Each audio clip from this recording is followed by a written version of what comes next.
allow me to introduce myself. My name is Sophia Binder, and I'm the Marketing Associate at NMS. I'm also obviously the host of this webinar. Then right by my side, virtually, of course, is Lilia Chivleva. She's also a Marketing Associate at NMS. She's not speaking today, though, but she's standing by in case there's any type of technical difficulty. She'll jump in and save the day, but hopefully, obviously, it won't come to that.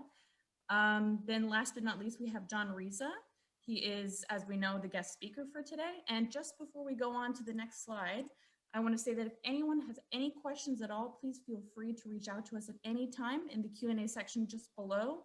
And we do have a Q&A session planned for the end of the webinar, but if for whatever reason we run out of time, you can send the question to info@nmsconsulting.com, and we'll do our best then to get your question as quickly as possible.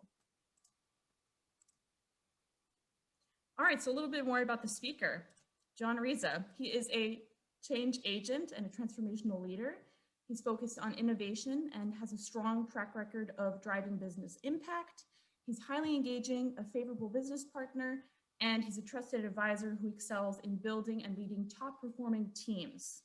He's also multi-certified. So just to name a few, he's certified in portfolio management, design thinking, information systems, and various others. So needless to say, we're really happy to have him here today with us.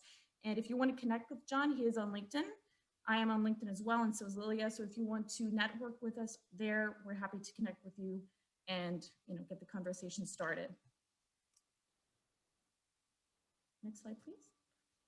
So just before I hand over then to John, I want to give a little bit more background as to who NMS is and what we do. So NMS is a global management consulting firm with a focus on business transformation and strategic growth. And unlike other consulting firms, we provide the expertise of big firm consultants, but without the high costs.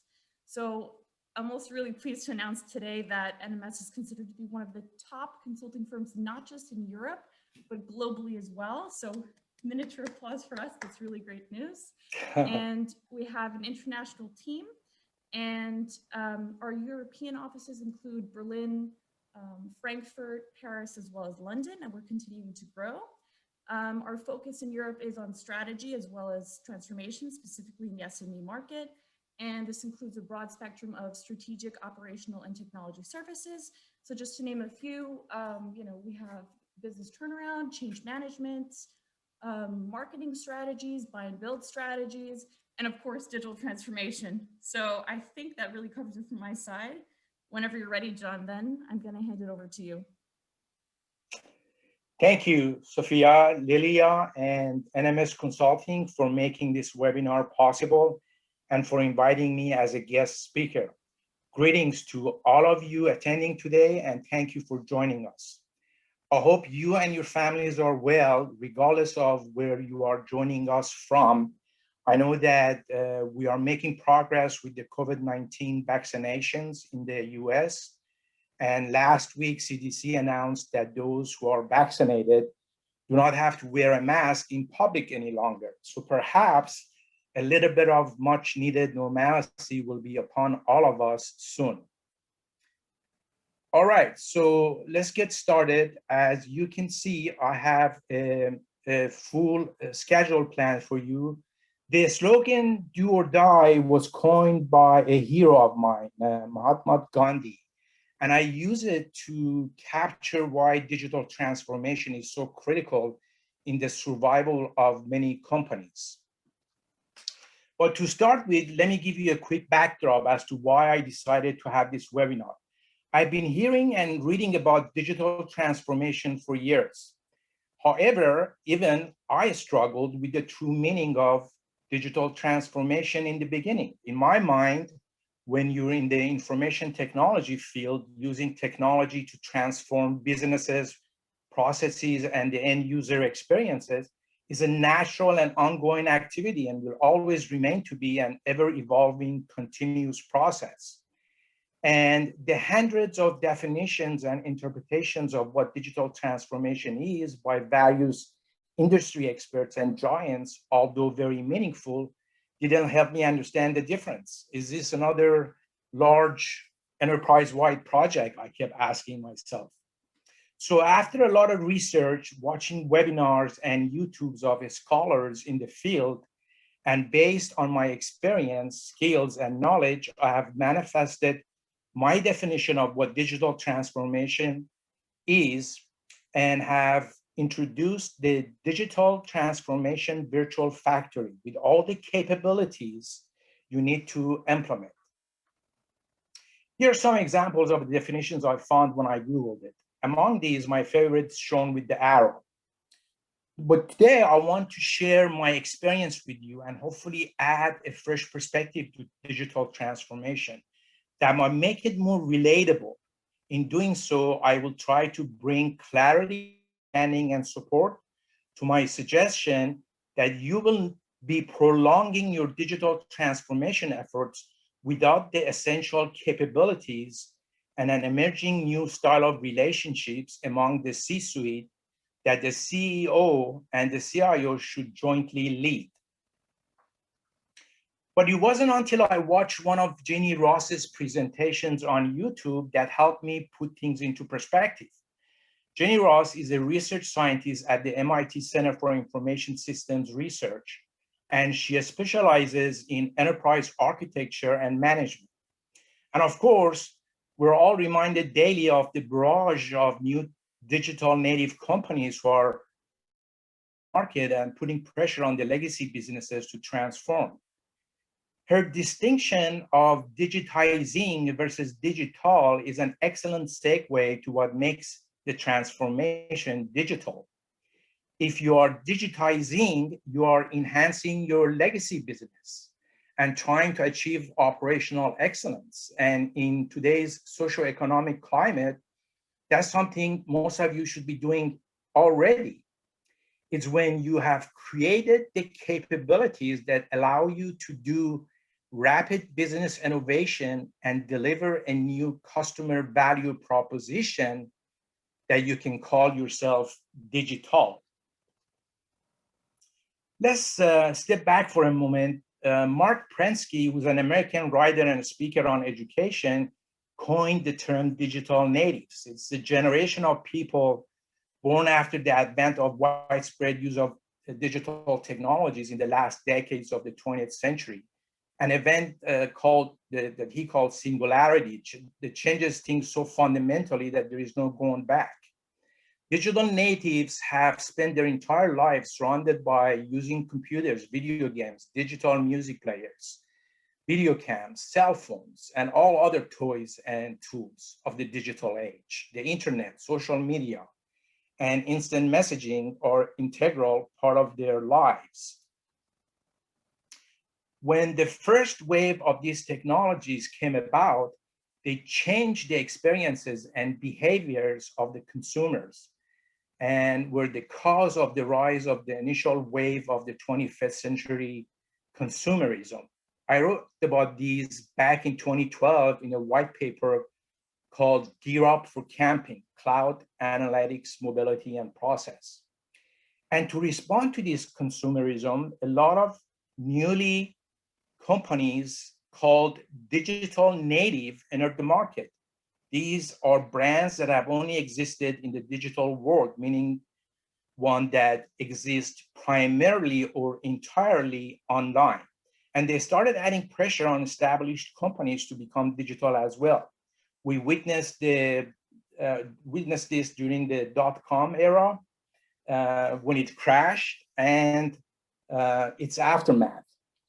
As companies were getting comfortable and started playing a part in the digital space, they were also rewarded by offering their customers multiple channels and touch points to interact with them. Hence the transition from brick and mortar to online transactions.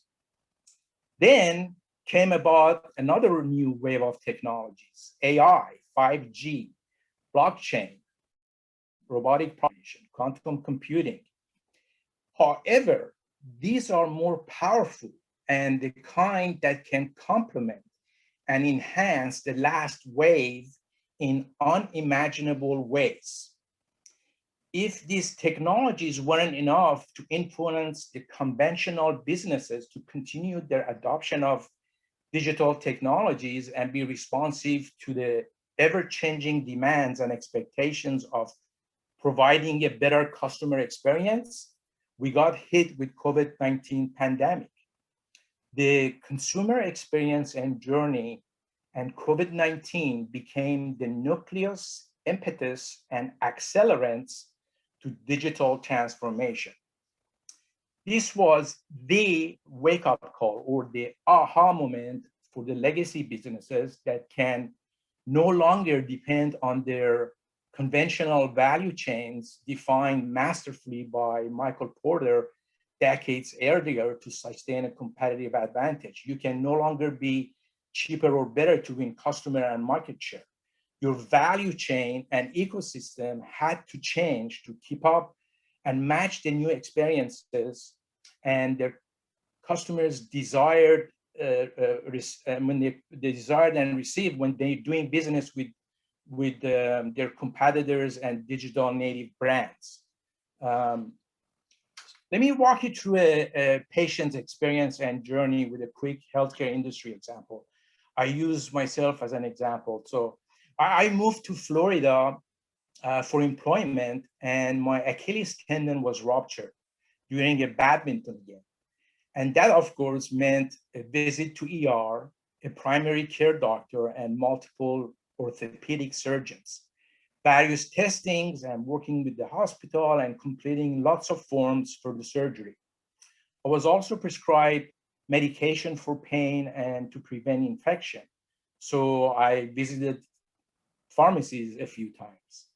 Because my primary residence was in California, a year later, when I relocated to California with a new employer, none of the new physician offices had access to my health records in Florida.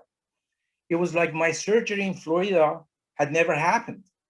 I had to visit multiple portals, piece together my care episodes, and keep repeating the same information in multiple new forms when visiting my doctors in California.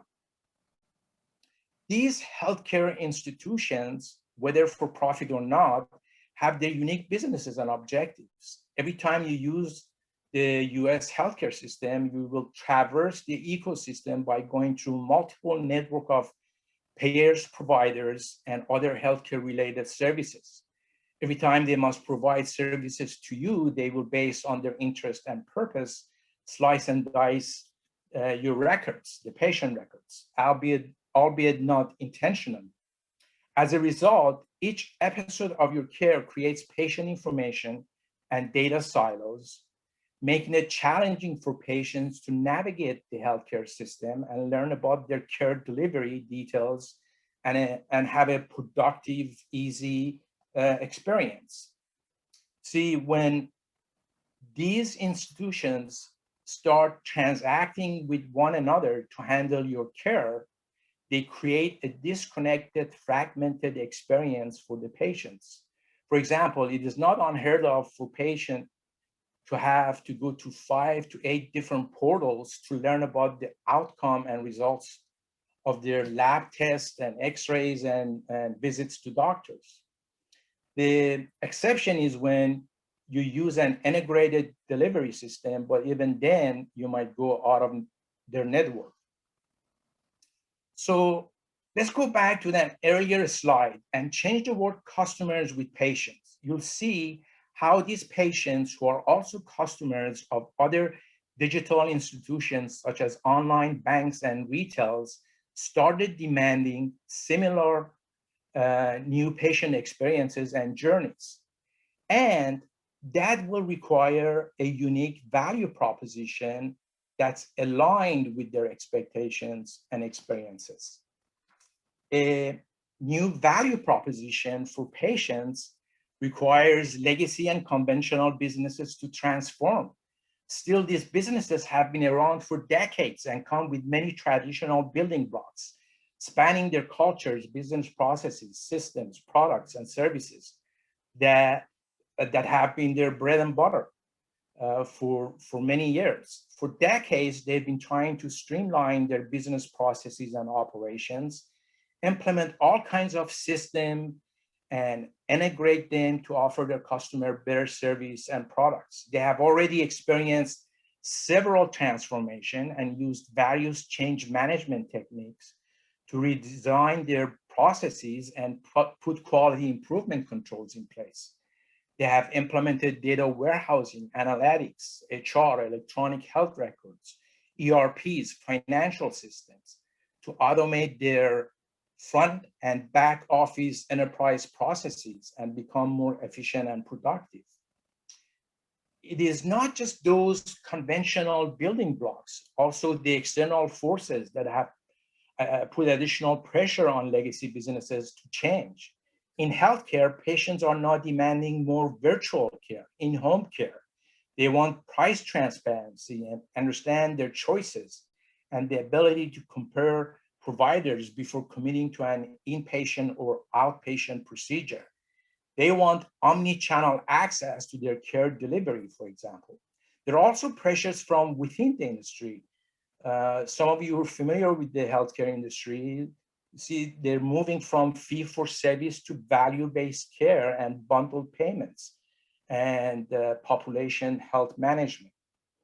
And of course, who can forget about the laws, new laws, and regulatory compliance and mandates? They're always there, will be there. These conventional building blocks, characteristics, and external forces have created the first wave of the 21st century challenge for the legacy businesses in all industries. What will separate leaders from their followers will be how these companies in various sectors can minimize or reduce their time to digital transformation. These legacy businesses cannot start with a clean slate, a disadvantage that disruptors do not have. They are already ingrained and entrenched in their current business model, technology platforms, cultures, business processes. They must bring operational excellence to their current operations first, and then at the same time, go through the transformation. They must support their existing book of business and find the proper roadmaps to transform digitally. It will take leadership, meticulous planning and execution, and appropriate level of patience. So how do you meet this challenge to minimize your time to digital transformation? Let us start by defining what digital transformation is. I have described it as a continuous process of orchestrating and converting your legacy business to a digital native based on reimagined customer experience, business model, and go-to-market digital strategies. This definition is loaded and should not be underestimated. And it is another reason why I suggest that digital transformation is infinite. It impacts your workforce, business processes, culture, organizational structure, how you interact with your customers, their experience interacting with you, partners, operations, choice of technologies, how they are implemented, performance measurement, logistics, supply chain, data, and privacy. So I have broken it down into 4 components: a continuous process of orchestrating, converting your legacy business to a digital native, reimagine on customer experiences, business model, and go to market, and then finally your digital strategies. And for each of these components, I have identified all the capabilities you need in your arsenal to reduce your time to digital transformation. Some of these capabilities are new and some are not, and might already exist in your organizations. However, they're all intertwined and highly interdependent, and they come with an important caveat that you must already be at best practices with these capabilities. For example, suppose you're in the early stages of the maturity model in any of them, and or have accumulated significant technical debt over the years and are culturally resistant to change. As a result, your business processes might even be outdated. You must first bring your organizations to operational excellence and have proven best practices with these capabilities before you can drastically reduce your time to digital transformation. Execution and best practices are what will separate their leaders from their followers. I've seen too many organizations that let digital transformation happen to them versus making digital transformation happen for them. If you let it happen to you, you will have chaos. Before we cover these capabilities, let me first reason with you and illustrate why these capabilities are intertwined. For example, when you are defining your business unit strategy, you have to first make sure that it is part of your value chain and that you have properly mapped your customer journey and that you're using experts from your Six Sigma team to do process mapping and that you're working with your program management office and that you're making sure that business unit strategy is aligned with your strategic and tactical implementations and that they all belong to your enterprise capabilities architecture. So when we go through these capabilities, please remember that there are interdependencies. If you are best practices in some of these, you will be able to drag and drop, and that's a metaphor I'm using, drag and drop the right competencies, resources, tools, and methodologies to ascertain a component of your digital transformation. So for example, in the organizational change management capabilities box, I'm not referring to a 3-year project to do organizational change management. I am referring to best practices from your change management team and capabilities toolbox that can be reused efficiently to address all these various changes. For example, one of them is the cultural changes. You'll see that coming up in the 4th component. Another example is the need for digital portfolio composers. This will be a new role that will become in great demand. These resources are your Swiss Army knives, jack of all trades. They are technologists, multi-certified in Six Sigma portfolio management, and they've done agile and been a solution architect and have worked and created various roadmaps. They are comfortable with complexity and ambiguity.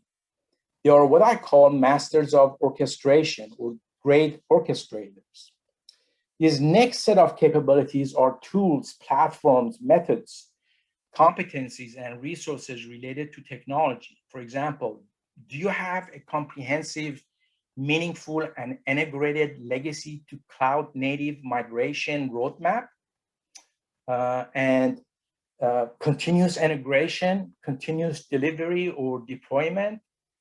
They have become critical because they allow you to streamline your time to production. You can no longer afford to take 2 months to remediate a defect the SDLC way.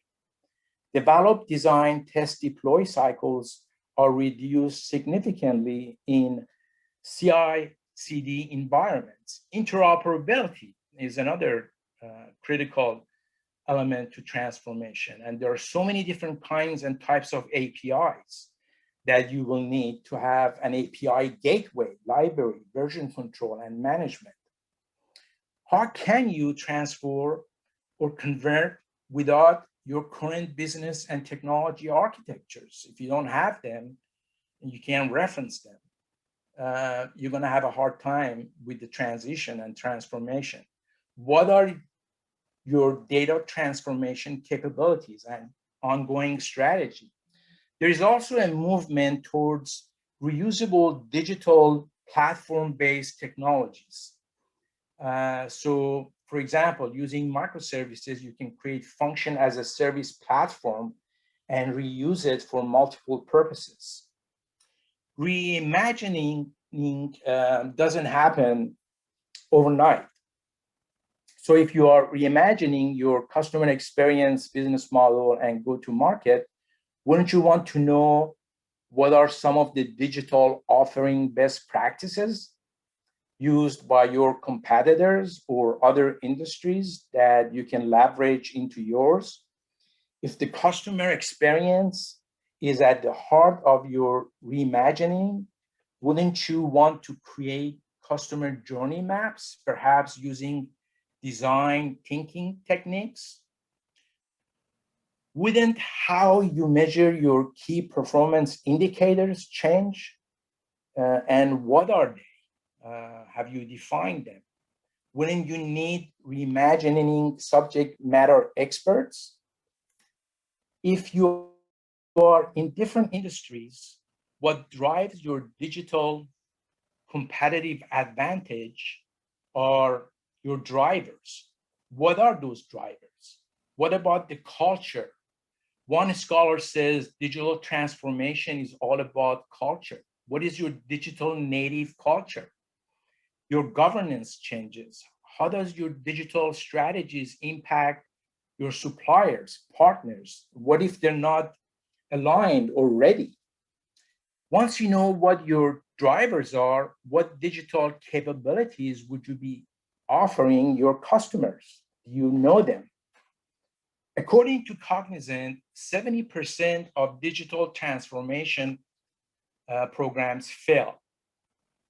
And according to David Rogers, a faculty director at Columbia Business School, there are several reasons for the failures. A generic goal to be digital with no compelling reasons. Why? Digital efforts are disconnected from business strategy. Everything must happen with existing business as usual process and governance. Digital innovations never scale to achieve real impact, and trying to change the business, but with the same culture and capabilities. Putting together best practices, capabilities, and orchestrating their interdependencies and interconnections with talent and subject matter expertise, you will be able to create a digital transformation virtual factory. It can be a simple structure, and of course, depending on your size of your company operations and the magnitude of the transformation, you can use a complex version of the visual factory. The good news, though, is with this model, you can scale your digital transformation into local, regional, national, or even global implementations. And this brings me back to my last topic, which is the leadership question. We have now many new C-levels, and rightly so, I'm a proponent of all of them. For many companies, it's very common to have new roles: Chief Digital Officer, Chief Digital Transformation Officer, Chief Digital Information Officer, Chief Experience Officer, Chief Digital Strategy Officer. In my view, to have a successful digital transformation, you need the entire C-suite directly involved and accountable for specific components of these capabilities. The CEO will have to lead the digital transformation, and the digital savvy CIO and other C-suite members will have to co-lead and genuinely collaborate and inspire a response to this 21st century challenge. The difference is that the traditional organizational structures will not be useful anymore.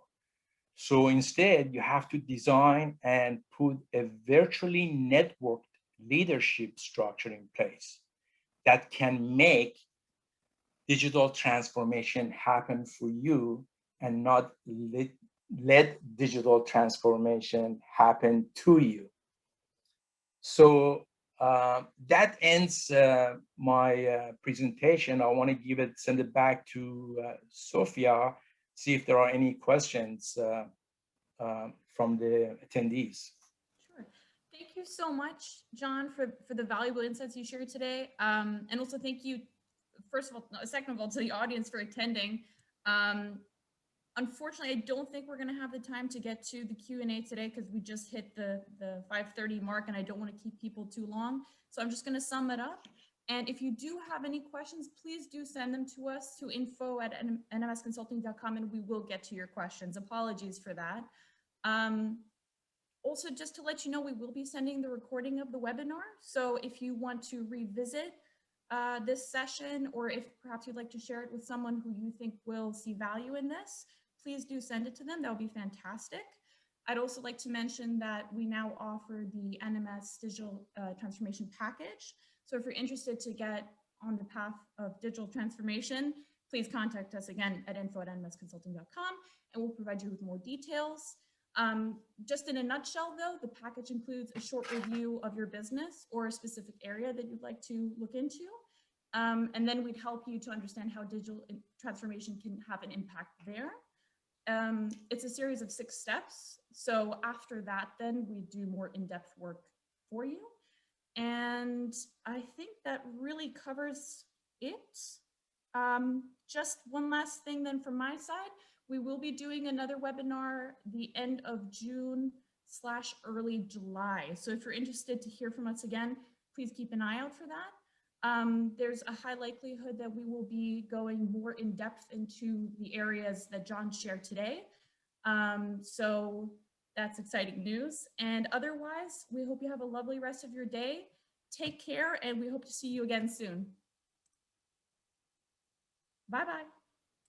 Thank you.